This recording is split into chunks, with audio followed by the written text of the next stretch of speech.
Hello everyone, Lakeshore5 here with another video. Today I'm going to be showing you guys how to build a tower. I did this live on atheon.net, which is a server where I'm staff on. So hopefully you enjoyed. Let me know what you guys think of this new type of video. So I figured that I could use this video not only as a tutorial, but also as an update as to why my upload schedule has been so non-existent lately. Basically, long story short, I went from being just a builder on my team to being co-owner, so that was pretty cool. But of course, this means I have much larger responsibilities and have been having to learn a lot in terms of management and whatnot very quickly. So it's all been a bit of a whirlwind. But needless to say, I've been very busy with all that, along with college. That makes things pretty difficult to find a balance for YouTube videos, so I've been trying to work on that. But yeah, that's pretty much all in terms of updates and stuff. I'll be trying to upload a little bit more consistently. So you have that to look forward to, hopefully.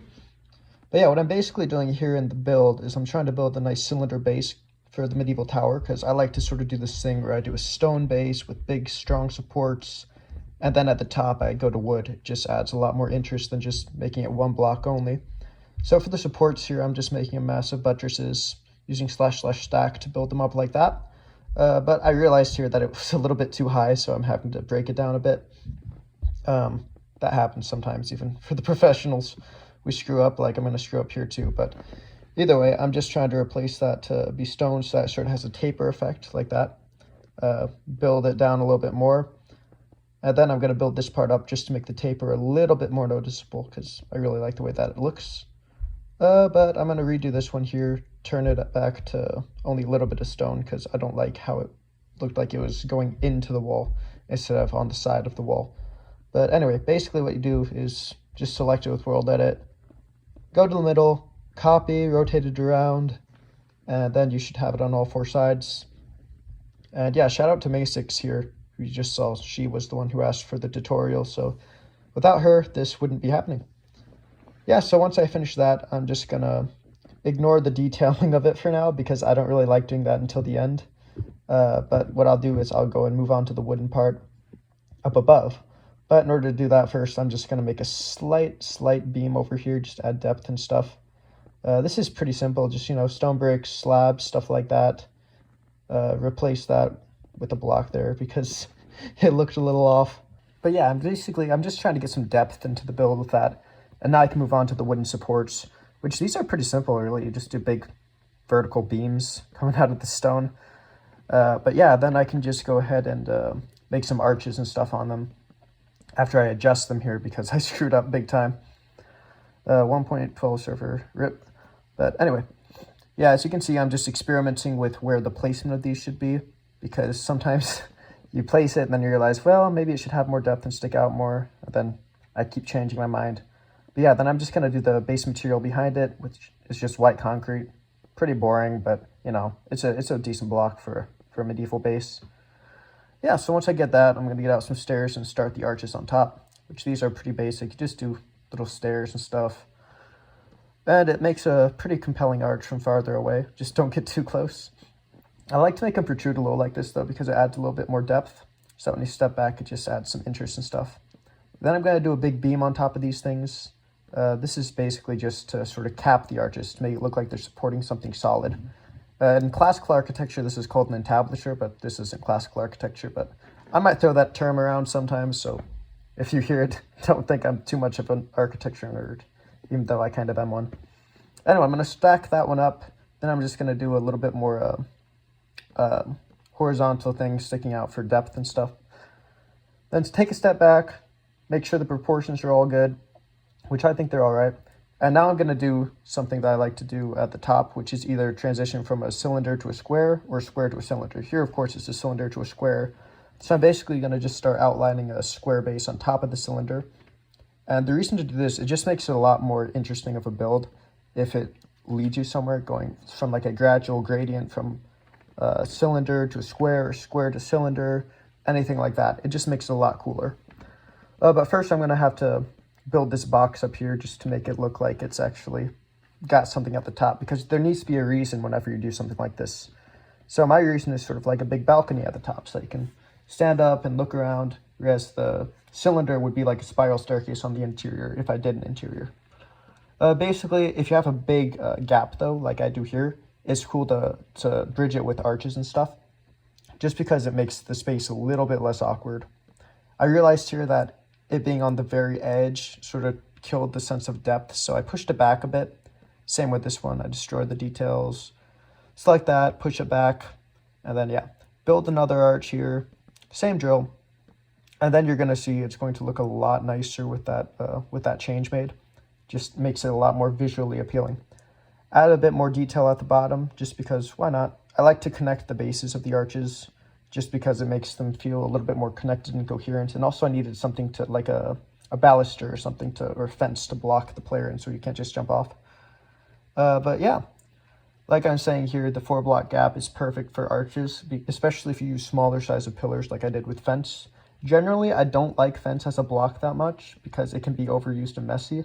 But if you use it just as like supports like this without it connecting, it actually gives a pretty cool aesthetic. But yeah, then I'm just going to do another beam on top of the arches like I did before in entablature, like I said. And then I can get started on the final segment, which is the roof. For the roof, I'm just going to basically do a 22.5 degree slant, which is just, you know, slabs and blocks and stuff. But I'm going to frame the outside of the dark oak with spruce just because it gets kind of boring if you don't. So you'll see I'll use wall edit to push this in, fill it in, set it as a dark oak. Then I'll just start making it so that the slant is all set up so that I can be ready for the slabs and stuff. What would we do without world edit? Anyway, get out the slab, throw that stuff on. As you can see, I'm sort of doing a little X out of a spruce on top. This is just because I want it to sort of look like it's connecting all 4 sides, which when I rotate, they'll sort of meet in the middle. And then I'll do a little bell tower on top. That way it just has a little bit more visual flow up to the focal point at the top. And pretty much everything in architecture and building and whatnot, it's all about, you know, visual coherence and leading one thing to another and setting the other aspect up well. So if you know how to do that, then you can pretty much build anything. But yeah, for this, I'm basically just doing a little arch on the top with some protruding supports for the roof. And after that's done, I'm pretty much just going to do another roof on top of this arch up here. Same exact type, just, you know, 22.5 degree slant. So get out the dark oak, use the exact same concept. Wooden slabs, just like I did before, fix that block. And do another X on top. And then once I do that, I can pretty much just put a block there and step back, make sure it all looks good, which I think it does.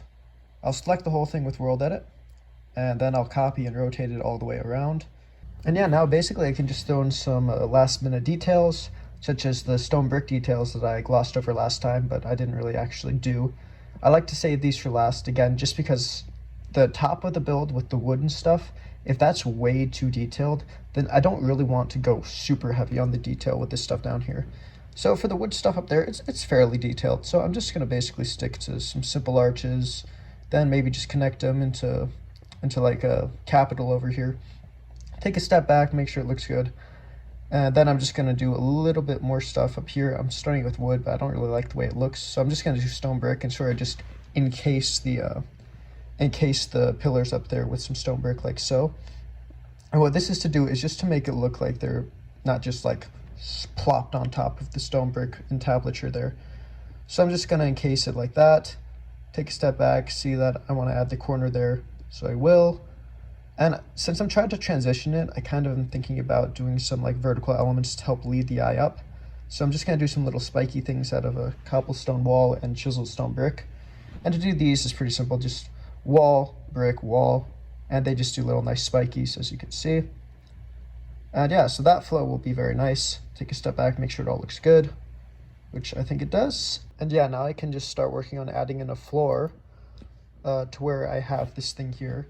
So I'm just gonna fly on the inside, place a block there, and use a / fill command, which basically just fills whatever block you want with whatever radius at your feet. So there we go, that's pretty easy. Take a step back, look at it, looks pretty good. Now I can start adding in a few final details, which will be supports, you know, sort of to help transition the cylinder to the square. I really like doing like little half arch things for these. I don't know why, I just saw these details used a lot in European buildings. And also it sort of looks really fantastical, like a fantasy build, to have like little protruding elements coming out of the side. So I like using this trick a lot. Also, it just adds a little bit more of a dynamic shape as well, having sort of the X mirrored on bottom like it is on top of the roof. I just think that's really cool. So after this, I'm going to try to select it with World Edit, if I can get onto the inside. But I kind of screw up here, so I'm just going to do /top to get over there. Go down, select it, then fly up to the top. Yeah, whenever copy pasting World Edit, you got to stand in the exact middle of the build, otherwise it'll screw it up and you won't be able to do it correctly. So that's why I always go to the top middle. It just makes it a little easier. Take a step back, make sure it looks good, and ta-da, that is done. Here's one last look at the build with cinematic camera. Hopefully you guys like what you saw. Hopefully you enjoyed the tutorial and were able to learn something. If you want to be able to play on this server and check out some of the builds I do, go to play.atheon.net. Please leave a like, a subscribe. Let me know if you want more content like this. Try to make it a little more informal this time. But let me know. And see ya. Bye.